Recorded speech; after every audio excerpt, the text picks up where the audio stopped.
le conseiller national chargé de la formation au niveau du syndicat SIRAP. J'ai le plaisir de vous donner ce premier module qui est intitulé « Les notions fondamentales du syndicat ».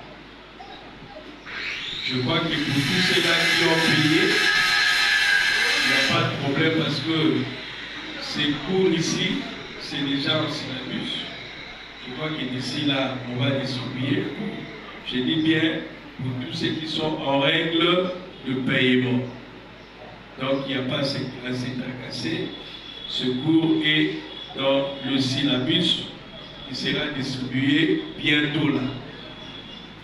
Voilà, comprendre les notions fondamentales du syndicat. Je veux commencer par dire que le monde du travail, le contrat du travail, c'est parmi les contrats les plus ambitieux où nous voyons de plus en plus l'intervention de l'État. L'État intervient de plus en plus dans ces secteurs. Pourquoi? Parce que le monde du travail met deux parties en face. Il y a d'un côté la partie qu'on appelle l'employeur et de l'autre côté la partie qu'on appelle le travail.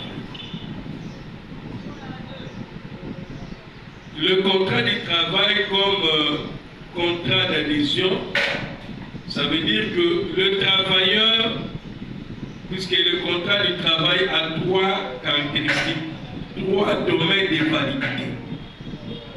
Le premier élément dans un contrat du travail, c'est d'abord la prestation du travailleur. Le travailleur est en relation avec l'employeur d'abord par rapport à la prestation. Deuxièmement, nous avons la rémunération. Si le travailleur est lié dans ce contrat, c'est parce que lui poursuit la rémunération.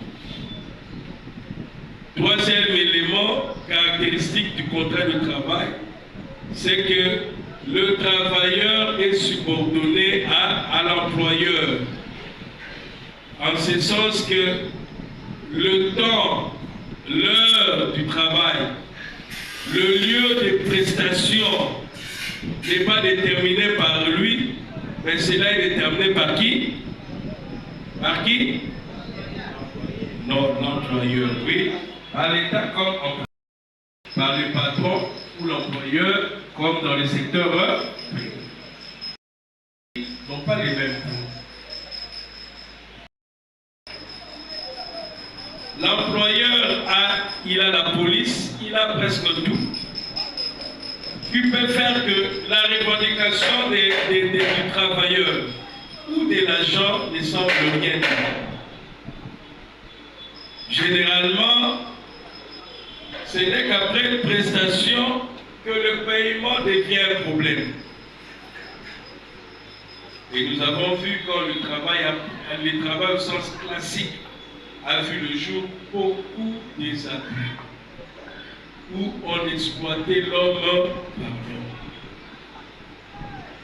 C'est à l'issue de tous ces abus-là que l'État s'est dit non, si je laisse ce secteur comme ça, ça aura des problèmes. C'est comme ça que l'État s'est dit, moi-même je dois payer.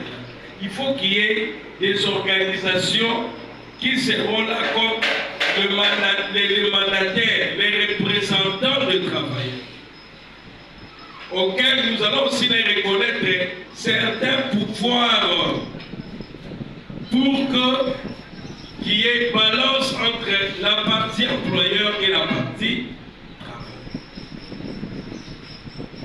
C'est comme ça que nous disons que le syndicat détient le pouvoir social. Partout dans le monde, quand vous voyez les revendications syndicales, ce sont des revendications qui portent beaucoup de fruits Pourquoi? Parce que l'État reconnaît le syndicat comme le socle qui doit connaître les litiges socio-professionnels, que ce soit individuel